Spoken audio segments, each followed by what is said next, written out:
Only 3%. That's the proportion of merchants that are able to actually fully measure social advertising revenues.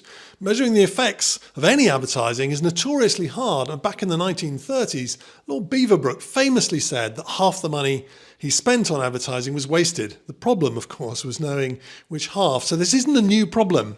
We've just published a new report in conjunction with eTail on social advertising based on a survey of 110 US e-commerce retailers, brands and agencies. We found that almost all merchants, 91%, are advertising on social media, primarily to acquire new customers. Around 1/3 are spending $250,000 or more annually, and yet 97% are unable to measure its effects accurately. So what's going on? Digital was supposed to make ad measurement possible, from the ad, all the way through the click, all the way to the purchase. But on social, it's clear there's a big problem. Tracking shoppers from the ad through to the actual purchase is very difficult, in part because of in-app browsers, which break link tracking, but it's also because of the way that people buy, discovering on social, but preferring to purchase on the brand site.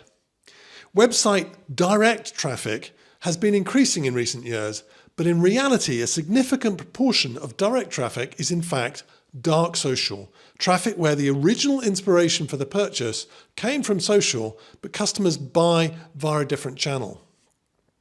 Our research also showed that on average, shoppers typically need 7 touches before buying, compounding the problem as they switch between channels, devices and browsers. The increased restrictions on tracking consumers from privacy regulators, browsers, even Apple, and the demise of third-party tracking cookies in the future point to where link tracking will only become harder.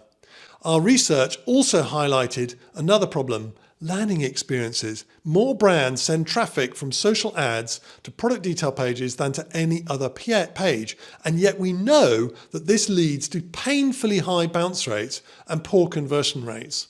In some cases, we've seen bounce rates as high as 90% and conversion rates as low as 0.5%. And these are truly appalling metrics, that 90% of people that click through from your paid ad only to bounce because of poor experiences is so unbelievably inefficient. The solution, of course, is to send traffic to a campaign-specific store and measure the revenue without link tracking by asking customers which ad inspired their purchase. To read the whole State of Social Media Advertising report, head over to simplicityDX.com at the link here.